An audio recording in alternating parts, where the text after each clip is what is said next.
ರಾಯಚೂರು ಜಿಲ್ಲಾ ಕನ್ನಡ ಸಾಹಿತ್ಯ ಸಮ್ಮೇಳನ ಅಧ್ಯಕ್ಷರಾಗಿದ್ದ ವೇಳೆ ಜಿಲ್ಲಾ ಕಸಬ ವಸೂಲಿಗೆ ನಿಂತಿದೆ ಎಂದು ಅವಹೇಳನಕಾರಿಯಾಗಿ ಪತ್ರಿಕೆಯಲ್ಲಿ ಪ್ರಕಟ ಮಾಡಿದ ಆನಂದಸ್ವಾಮಿ ಮತ್ತು ಸಂಪಾದಕ ವಿಶ್ವೇಶ್ವರ ಭಟ್ ವಿರುದ್ಧ ಪ್ರಕರಣ ದಾಖಲಿಸಿದ ಹಿನ್ನೆಲೆಯಲ್ಲಿ ನ್ಯಾಯಾಲಯ 1 ಲಕ್ಷ ಪರಿಹಾರ ನೀಡುವಂತೆ ತೀರ್ಪು ವಿಧಿಸಿದೆ ಎಂದು ವೈದ್ಯ ಬಸವಪ್ರಭು ಪಾಟೀಲ್ ತಿಳಿಸಿದರು.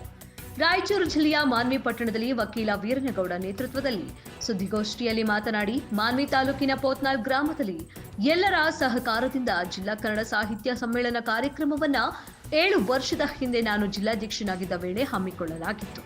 ಆದರೆ ವರದಿಗಾರ ಆನಂದಸ್ವಾಮಿ ಅವರು ದುರುದ್ದೇಶಪೂರ್ವಕವಾಗಿ ಸುದ್ದಿ ಬರೆದ ಹಿನ್ನೆಲೆಯಲ್ಲಿ ನ್ಯಾಯಾಲಯದಲ್ಲಿ ದಾವೆ ಹೂಡಲಾಗಿತ್ತು. ವಾದ ವಿವಾದ ಆಲಿಸಿದ ನಂತರ ಮಾನ್ವಿ ನ್ಯಾಯಾಲಯದ ನ್ಯಾಯಾಧೀಶರು ಕಾನೂನುಬದ್ಧವಾಗಿ ಮತ್ತು ಗುಲ್ಬರ್ಗಾ ಹೈಕೋರ್ಟ್ ನ್ಯಾಯಾಧೀಶರು ಆದೇಶ ನೀಡಿದ ಹಿನ್ನೆಲೆಯಲ್ಲಿ ನಮಗೆ ನ್ಯಾಯ ಸಿಕ್ಕಿದೆ. ನಮಗೂ ಪತ್ರಕರ್ತರ ಮೇಲೆ ಗೌರವವಿದೆ, ದುರುದ್ದೇಶ ಯಾವುದೂ ಇಲ್ಲ ಎಂದು ಸ್ಪಷ್ಟಪಡಿಸಿದರು. ಈ ವಿಶ್ವವಾಣಿ ದಿನಪತ್ರಿಕೆಯಲ್ಲಿ ರಾಯಚೂರಿನ ವರದಿಗಾರರಾಗಿರ್ತಕ್ಕಂಥ ಮಾನ್ಯಯವರೇ ಆಗಿರ್ತಕ್ಕಂಥ ಆನಂದ್ ಸ್ವಾಮಿ ಹಿರೇಮಠರವರು ಒಂದು ಲೇಖನವನ್ನು ಬರೀತಾರೆ. ಜಿಲ್ಲಾ ಕಾಸಬೆ ಸಮ್ಮೇಳನ ಕುಟುಂಬಕ್ಕೆ ಸೀಮಿತವಾಗಿದೆಯೇ ಅಂತಂದು ಹೇಳಿ ಅದಕ್ಕೆ ಮೊನ್ನೆ ಅಶೋಕ್ ಜೈನ್ರವರು ಕೂಡ ತಮ್ಮ ಒಂದು ಅನಿಸಿಕೆಯನ್ನು ವ್ಯಕ್ತಪಡಿಸಿ, ಹೌದು ಅವರು ಯಾರಿಗೂ ಕೇಳಲಾರ್ದಂಗೆ ಸಮ್ಮೇಳನವನ್ನು ಮಾಡ್ತಾ ಇದ್ದಾರೆ, ನಮಗೆ ಯಾರಿಗೂ ಕರೆದಿಲ್ಲ ಅನ್ನತಕ್ಕಂಥ ಒಂದು ತಮ್ಮ ಹೇಳಿಕೆಯನ್ನು ಕೂಡ ಇದರಲ್ಲಿ ದಾಖಲು ಮಾಡ್ತಾರೆ. ಆಗ ಡಾಕ್ಟರ್ ಬಸವಪ್ರಭು ಪಾಟೀಲ್ರವರು ನಮ್ಮ ಪೋತ್ನಾಳ ಗ್ರಾಮದಲ್ಲಿ ಒಂದು ಮೀಟಿಂಗ್ ಮಾಡ್ತಾರೆ. ಮೀಟಿಂಗ್ ಮಾಡಿ ಈ ರೀತಿ ಬಂದಿದ್ದಾರೆ, ಏನು ಮಾಡೋದು ಅಂತಂದಾಗ, ಇರ್ಲಿ ಬಿಡ್ರಿ ಸರ್, ನೋಡೋಣ, ನಾವು ಸಮ್ಮೇಳನ ಯಶಸ್ವಿಯಾಗಿ ನಡೆಯಕತ್ತೈತೆ, ಯಾಕೆ ನಾವು ಬೆಲೆ ಕೆಡಿಸಬೇಕು ಅಂತಂದ್ರೆ ಕೇಸಿ ನಾವು ಒಂದು ಸಮ್ಮೇಳನ ಯಶಸ್ವಿಗೆ ನಮ್ಮೂರಿನ ಹಿರಿಯರಾಗಿರ್ತಕ್ಕಂಥ ಎಚ್ ಶರಫುದ್ದೀನ್ರವರು, ವಲಯ ಘಟಕದ ಅಧ್ಯಕ್ಷರಾಗಿರ್ತಕ್ಕಂಥ ಆರ್ ಸುಬ್ಬರೆಡ್ಡಿ ಅವರು, ಎಸ್ ಬಸವರಾಜ್ ಅವರು, ಮಲ್ಲಿಕಾರ್ಜುನ ಅವರು ಹಾಗೂ ಇನ್ನಿತರ ನಮ್ಮೂರಿನ ಎಲ್ಲ ವ್ಯಾಪಾರಸ್ಥರು, ಹಿರಿಯರು, ಸಾಹಿತ್ಯಾಸಕ್ತಿಗಳು ಕೂಡಿ ಅತ್ಯಂತ ಯಶಸ್ವಿಯಾಗಿ ಮಾಡೋದಕ್ಕೆ ಪಣತೊಟ್ಟರು. ಮೊದಲನೇ ದಿನ ಸುಮಾರು 10,000 ಜನ ಈ ಒಂದು ಸಮ್ಮೇಳನವನ್ನು ವೀಕ್ಷಿಸಿದರು. ಅದರ ಅಧ್ಯಕ್ಷತೆಯನ್ನು ಡಾಕ್ಟರ್ ರಾಜಶೇಖರ್ ನೀರ್ಮಾನಿ ಅವರು ಸಮ್ಮೇಳನ ಅಧ್ಯಕ್ಷತೆಯನ್ನು ವಹಿಸಿದ್ದರು. ಅಲ್ಲಿ ನಮ್ಮಲ್ಲಿರ್ತಕ್ಕಂಥ ತಾಲೂಕು ಪಂಚಾಯತ್ ಉಪಾಧ್ಯಕ್ಷರು, ಅಧ್ಯಕ್ಷರು ಮತ್ತು ಗ್ರಾಮ ಪಂಚಾಯತ್ಗಳ ಅಧ್ಯಕ್ಷರು, ಸದಸ್ಯರು ಎಲ್ಲರನ್ನು ಒಳಗೊಂಡಂತ ಒಂದು ಸಮಿತಿಯನ್ನು ರಚನೆ ಮಾಡಿದ್ವಿ. ಅವರೆಲ್ಲರೂ ಕೂಡ ಭಾಗಿಯಾಗಿ ಅತ್ಯಂತ ಯಶಸ್ವಿಯಾಗಿ ನಡೆಸಿದರು. ಆಮೇಲೆ ಮಾಜಿ ರಾಜ್ಯಸಭಾ ಸದಸ್ಯರಾಗಿರ್ತಕ್ಕಂಥ ಡಾಕ್ಟರ್ ಹನುಮಂತಯ್ಯನವರು ಕೂಡ ಆ ಒಂದು ಸಮ್ಮೇಳನದಲ್ಲಿ ಭಾಗವಹಿಸಿದ್ರು, ಉದ್ಘಾಟಕರಾಗಿ ಆಗಮಿಸಿದ್ರು. ಅವರ ಒಂದು ಅನಿಸಿಕೆಗಳು ಕೂಡ ಇಂಥ ಒಂದು ಗ್ರಾಮೀಣ ಮಟ್ಟದಲ್ಲಿ ಸಮ್ಮೇಳನ ನಡೆದಿದೆ, ನಮಗೆ ತುಂಬಾ ಸಂತೋಷವಾಗಿದೆ ಅಂತಂದೇಳಿ ಅವರು ಒಂದು ಅಭಿಪ್ರಾಯವನ್ನು ವ್ಯಕ್ತ ಮಾಡಿದರು. ಇದಾದ ನಂತರ 2 ದಿನಗಳ ಕಾಲ ಅತ್ಯಂತ ವಿಜೃಂಭಣೆಯಿಂದ ನಡೆಯಿತು. ಯಾವುದೇ ರೀತಿಯಾದಂತಹ ಹಣವನ್ನು ಡಾಕ್ಟರ್ ಬಸವಪ್ರಭು ಪಾಟೀಲ್ರವರು ಯಾರಿಂದಲೂ ಕೂಡ ಈ ಸಮ್ಮೇಳನಕ್ಕೆ ತೆಗೆದುಕೊಂಡಿರುವುದಿಲ್ಲ. ಅವರು ಯಾಕಂತಂದ್ರೆ ಅವರು ಏನು ಅನುದಾನ ಬಂದಿತ್ತು ಅಷ್ಟರಲ್ಲಿ ಖರ್ಚು ಮಾಡಿದ್ರು. ಅದಕ್ಕೆಲ್ಲ ಸನ್ಮಾನ್ಯ ಶ್ರೀ NS ಬೋಸರಾಜ್ ಸಾಹೇಬರು ಮತ್ತು ಅಂಪೈ ಸಾವ್ಕಾರ್ ಅವರು ಬಹಳಷ್ಟು ಅವರು ಖರ್ಚು ಮಾಡಿ ಸಮ್ಮೇಳನ ಯಶಸ್ವಿಗೆ ಅವರು ಕೆಲಸವನ್ನು ಮಾಡಿದರು.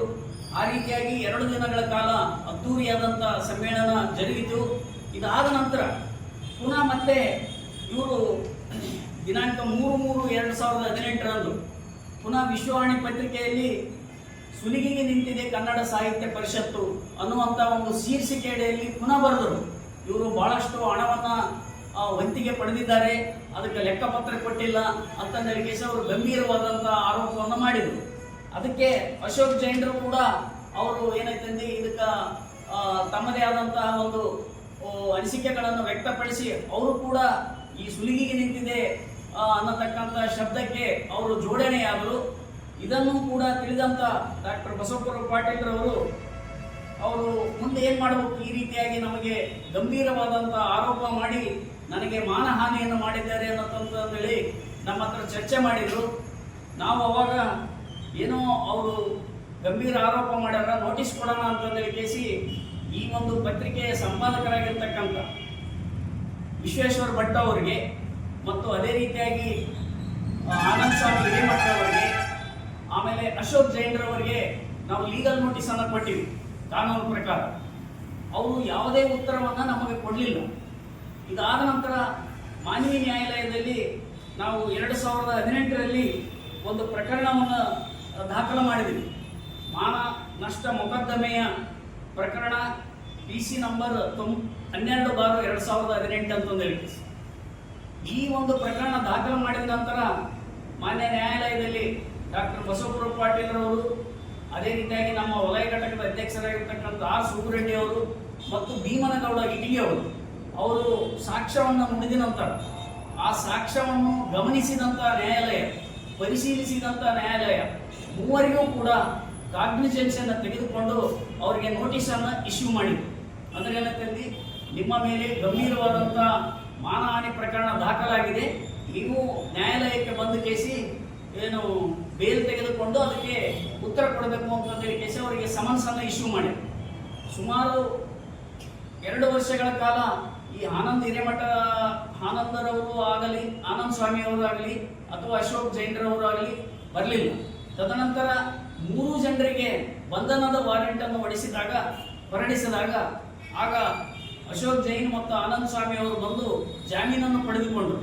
ಆದರೆ ಸುಮಾರು 5 ವರ್ಷಗಳ ಕಾಲ ವಿಶ್ವೇಶ್ವರ ಭಟ್ರವರು ನ್ಯಾಯಾಲಯಕ್ಕೆ ಹಾಜರಾಗಲಿಲ್ಲ. ಇದನ್ನು ಮನಗಂಡಂಥ ನ್ಯಾಯಾಲಯ ಮತ್ತು ನಾವು ಕೂಡ IGPಯಿಂದ ಅವರಿಗೆ ವಾರೆಂಟನ್ನು ಎಕ್ಸಿಕ್ಯೂಟ್ ಮಾಡಲು ನಾವು ಬಹಳಷ್ಟು ಶತಪ್ರಯತ್ನ ಮಾಡಿದ್ವಿ. ಆಗ ಮಾನ್ಯ ನ್ಯಾಯಾಲಯವೇ ಗಮನಿಸಿ ಅವರ ಒಂದು ಆಸ್ತಿ ಮುಟ್ಟುಗೋಲಿಗಾಗಿ ಆದೇಶವನ್ನು ಹೊರಡಿಸಿದರು.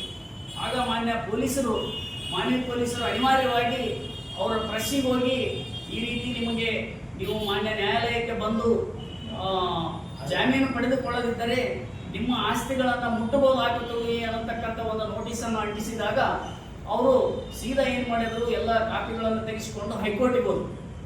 ಏನಂದ್ರೆ ಇದು ಇಲ್ಲಿ ವರದಿ ಮಾಡಿರ್ತಕ್ಕಂಥ ವರದಿಗಾರನ ತಪ್ಪಿದೆ, ನಾನು ಸಂಪಾದಕ ಇದ್ದೀನಿ, ನನ್ನದೇನು ತಪ್ಪು ಇಲ್ಲ ಅನ್ನತಕ್ಕಂಥ, ಆದ್ದರಿಂದ ನನ್ನನ್ನು ಮುಕ್ತಗೊಳಿಸಿರಿ ಅಂತಂದೇಳಿ ಕೇಸಿ ಮಾನ್ಯ ಗುಲ್ಬರ್ಗ ಉಚ್ಚ ನ್ಯಾಯಾಲಯದಲ್ಲಿ ರಿಟ್ ಅರ್ಜಿಯನ್ನು ಸಲ್ಲಿಸಿದರು. ಆದರೆ ಇದರ ಎಲ್ಲ ಪ್ರಕರಣದ ಇಡೀ ಇದನ್ನು ನೋಡಿದಂಥ ನ್ಯಾಯಾಲಯವು ಇಲ್ಲ, ನಿಮಗೆ ನ್ಯಾಯಾಲಯ ಕರೆಕ್ಟಾಗಿ ಬಂಧನ ಮತ್ತು ನಿಮ್ಮ ಆಸ್ತಿ ಮುಟ್ಟುಗೋಲಿಗಾಗಿ ಆದೇಶ ಮಾಡಿದೆ. ನೀವೇನಂತಂದು ಮೊದಲು ಮಾನವಿ ನ್ಯಾಯಾಲಯಕ್ಕೆ ನೀವು ನ್ಯಾಯಾಲಯಕ್ಕೆ ಹೋಗಿ ಹಾಜರಾಗ್ರಿ, ನ್ಯಾಯಕ್ಕೆ ನೀವು ಗೌರವ ಕೊಡ್ರಿ ಅಂತಂದೇಳಿ ಕೇಸಿ ಅವರಿಗೆ ಬುದ್ಧಿ ಹೇಳಿದಾಗ ಅವರು ಮಾನವಿಗೆ ಬಂದು ಬೇಲ್ ಮಾಡಿಸಿದರು. ಆ ಜಾಮೀನು ಮಾಡಿಸುವಂಥ ಸಂದರ್ಭದಲ್ಲಿ ಕೂಡ 3 ವರ್ಷಗಳಿಂದ ಸತತವಾಗಿ ನ್ಯಾಯಾಲಯಕ್ಕೆ ನೀವು ಅಗೌರವ ತೋರಿದ್ದೀರಿ ಅಂತಂದೇಳಿ ಕೇಸಿ 1,000 ರೂಪಾಯಿಗಳ ದಂಡ ವಿಧಿಸುವುದರ ಜೊತೆಗೆ ಅವರ ಜಾಮೀನು ಅರ್ಜಿಯನ್ನು ಮಾನ್ಯ ಮಾಡಿದರು, ಅಂದರೆ ಜಾಮೀನು ತೆಗೆದುಕೊಂಡರು. ತದನಂತರ ಅವರು ಮಾನ್ಯ ಹೈಕೋರ್ಟ್ನಲ್ಲಿ ಅರ್ಜಿಯನ್ನು ಸಲ್ಲಿಸಿದಾಗ ಅಲ್ಲಿ ನಮ್ಮ ವಕೀಲರಾಗಿರ್ತಕ್ಕಂಥ ಮಹಾಂತೇಶ್ ಪಾಟೀಲ್ ಗಲ್ಗಟ್ ಅವರು ಭಾಳ ಚೆನ್ನಾಗಿ ಆರ್ಗ್ಯುಮೆಂಟ್ ಮಾಡಿದ್ರು. ಇವರು 3 ವರ್ಷಗಳ ಕಾಲ ನ್ಯಾಯಾಲಯಕ್ಕೆ ಬಂದಿಲ್ಲ, ಆಮೇಲೆ ಇವರು ಮಾನಹಾನಿಕಾರಕವಾದಂಥ ಅಂಶಗಳನ್ನು ಯಾವುದೇ ರೀತಿಯಾಗಿ ಪರಿಶೀಲಿಸದೆ ಇವರು ಏನೈತಂದು ಈ ಪತ್ರಿಕೆಯಲ್ಲಿ ಬರೆದು ಅವರು ಒಳ್ಳೆಯ ಗೌರವಾನ್ವಿತ ಮಾನವಿ ನಗರದ ಹಿರಿಯ ವೈದ್ಯರಾಗಿದ್ದಾರೆ ಮತ್ತು ಅವರು ಕೂಡ ಪತ್ರಕರ್ತರಾಗಿ ಸುಮಾರು 25 ವರ್ಷಗಳ ಕಾಲ ಸೇವೆಯನ್ನು ಸಲ್ಲಿಸಿದ್ದಾರೆ. ಹಾಗೂ ಅವರು ಸಾಹಿತ್ಯ ಪರಿಷತ್ತಿನಲ್ಲಿ ಕೂಡ ಯಾವುದೇ ಕಪ್ಪು ಚುಕ್ಕೆ ಇಲ್ಲದೆ ಅವರು ಏನೈತೆ ಕೆಲಸ ಕಾರ್ಯಗಳನ್ನು ಮಾಡಿದ್ದಾರೆ ಅಂತಂದೇಳಿ ಕೇಸಿ ವಾದ ಮಾಡಿದಾಗ ಆಗ ನ್ಯಾಯಾಲಯವೇ ವಿಶ್ವೇಶ್ವರ ಭಟ್ಟರವರಿಗೆ ನೀವು ಅಪಾಲಜಿ ಕೇಳಬೇಕು, ಆಮೇಲೆ 1 ಲಕ್ಷ ರೂಪಾಯಿಯನ್ನು ಪರಿಹಾರವನ್ನು ಮಾನ್ಯ ಫಿರ್ಯಾದಿಯಾಗಿರ್ತಕ್ಕಂಥ ಡಾಕ್ಟರ್ ಬಸವಪುರ ಪಾಟೀಲರಿಗೆ ಕೊಡಬೇಕು ಅಂತಂದೇಳಿ ಕೇಸಿ ಹೇಳಿದಾಗ ಆಗ ಅವರು ಇಲ್ಲ ಸ್ವಾಮಿ ನಂದೇನು ತಪ್ಪಿಲ್ಲ ಅಂತಂದ್ರೂ ಅವರು ಮಾನ್ಯ ನ್ಯಾಯಾಲಯವು ಇಲ್ಲ, ನೀವು ಮತ್ತೆ ಪ್ರಮಾಣ ಪತ್ರದೊಂದಿಗೆ ಕೊಡಬೇಕು, ಅಂದರೆ ಒಂದು ಅಫಿಡವಿಟ್ ಹಾಕ್ಬೇಕು. ಏನಂತ, ನೀವು ಇನ್ನು ಮುಂದೆ ಯಾವುದೇ ರೀತಿಯಾದಂಥ ಈ ರೀತಿಯ ವರದಿಗಳನ್ನು ಪರಿಶೀಲನೆ ಮಾಡಿ ನಿಮ್ಮ ಪೇಪರಿನಲ್ಲಿ ಹಾಕಬೇಕು. ಯಾರೋ ವರದಿಗಾರರು ಎಲ್ಲೋ ತಾಲೂಕಾ ಪ್ಲೇಸ್ನಲ್ಲಿ ಏನೋ ಒಂದು ವರದಿ ಮಾಡಿಬಿಟ್ರೆ ನೀವು ಹಾಕಿಸಿ ನಾಳೆ ನಾವು ಮಾಡಿಲ್ಲ ಅನ್ನೋಕ್ಕಿಲ್ಲ. ಸುಪ್ರೀಂ ಕೋರ್ಟಿನಲ್ಲಿ ಏನೈತೆ ಅಂದರೆ ಸ್ಪಷ್ಟವಾಗಿ ನಿರ್ದೇಶನವಿದೆ.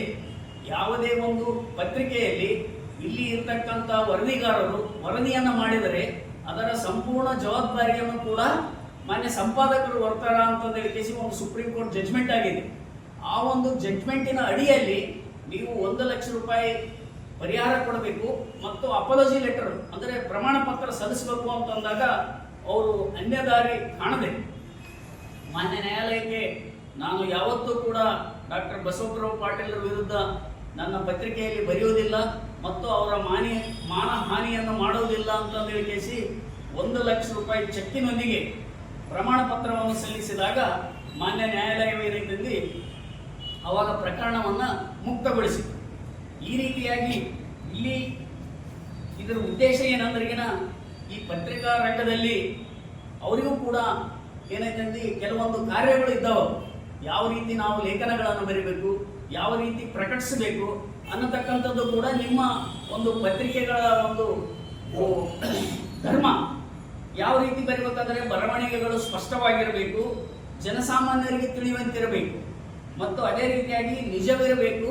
ಅದಕ್ಕೆ ಪೂರಕವಾದ ಸಾಕ್ಷಿಗಳು ಕೂಡ ನಿಮ್ಮಲ್ಲಿ ಇರಬೇಕು ಅದರ ಪತ್ರಿಕೆಗಳಲ್ಲಿ. ಆಮೇಲೆ ಸಂಪಾದಕರ ಅನುಮತಿಯನ್ನು ಪಡೆದಿರಬೇಕು. ಯಾವುದೇ ಒಬ್ಬ ಪತ್ರಕರ್ತ ಇನ್ನೊಬ್ಬರ ಮೇಲೆ ಗಂಭೀರವಾಗಿ ಆರೋಪ ಮಾಡಬೇಕಾಯ್ತಂದ್ರೆ ಅವರ ಅನುಮತಿಯನ್ನು ಪಡೆದಿರಬೇಕು ಅಂತಂದೇಳಿ ಕೇಸಿ ಇದರ ಅರ್ಥ. ಮತ್ತು ಯಾವುದೇ ರೀತಿಯ ಒಬ್ಬ ವ್ಯಕ್ತಿಗೆ ಅವಮಾನವಾಗದ ರೀತಿಯಂತೆ ಬರೀಬೇಕು. ಈ ಗುಂಡ, ಕಳ್ಳ, ಮೋಸಗಾರ ಅಂತಂದೇಳಿ ಕೇಸಿ ಯಾವುದೇ ಇಂಥ ಪದಗಳನ್ನು ಬಳಕೆ ಮಾಡಬಾರ್ದು. ಬಳಕೆ ಮಾಡಿದವರಿಗೇನೋ ಡಿಫಾಮೇಷನ್ ಕೇಸ್ ಹಾಕೋದಕ್ಕೆ ಸ್ಪಷ್ಟವಾಗಿ ಕಾಯ್ದೆ ಕಾನೂನುಗಳಲ್ಲಿ ಇದೆ ಅಂತಂದೇಳಿ ಕೇಸಿ ನಾನು ಹೇಳಕ್ಕೆ ಇಷ್ಟಪಡ್ತೀನಿ. ಈ ಮಾನ್ಯ ನ್ಯಾಯಾಲಯದಲ್ಲಿ ಸುಮಾರು ನಾನು 25 ವರ್ಷಗಳಿಂದ ಈ ಕೇಸುಗಳನ್ನು ನಡೆಸಿದಾಗಲೂ ಯಾವುದೇ ರೀತಿಯಾದಂಥ ಇಂತಹ ಒಂದು ಮಾನ ಹಾನಿ ಪ್ರಕರಣವನ್ನು ದಾಖಲಾಗಿ ಈ ಸಂಪಾದಕರ ಮೇಲಾಗಲಿ ಅಥವಾ ವರದಿಗಾರರ ಮೇಲಾಗಲಿ ಆಗಿದ್ದಿಲ್ಲ. ಇದೊಂದು ಈಗ ಬರುವಂಥ ಪತ್ರಿಕಾ ಮಿತ್ರರಿಗೆ ಇದೊಂದು ಪಾಠವಾಗಬೇಕು ಮತ್ತು ಎಲ್ಲರೂ ಕೂಡ ಇಲ್ಲಿ ಈ ಜನಸಾಮಾನ್ಯರ ಜೊತೆಗೆ ಅವರು ಪತ್ರಿಕಾ ಮಿತ್ರರು ಕೂಡ ಕೆಲಸ ಮಾಡಬೇಕು ಅಂತಂದೇಳಿ ಕೇಸಿ ನಾನು ಈ ಸಂದರ್ಭದಲ್ಲಿ ಹೇಳಕ್ಕೆ ಇಷ್ಟಪಡ್ತೇನೆ. ಯಾವುದೇ ರೀತಿಯಾದಂಥ ಪತ್ರಕರ್ತರ ವಿರುದ್ಧ ಆಗಲಿ ಅಥವಾ ಪತ್ರಿಕೆಗಳ ವಿರುದ್ಧ ಆಗಲಿ ನಮ್ಮ ಸಂದೇಶ ಅಲ್ಲ. ಇದು ಏನೈತಂದು ಎಲ್ಲರಿಗೂ ಕೂಡ ಆರೋಗ್ಯಕರವಾದ ಬೆಳವಣಿಗೆ ಇರಬೇಕು ಮತ್ತು ಆರೋಗ್ಯಕರವಾದ ಬರವಣಿಗೆಗಳು ಇರಬೇಕು ಅಂತಂದೇಳಿ ಕೇಸಿ ನಾನು ಹೇಳಕ್ಕೆ ಇಷ್ಟಪಡ್ತೇನೆ.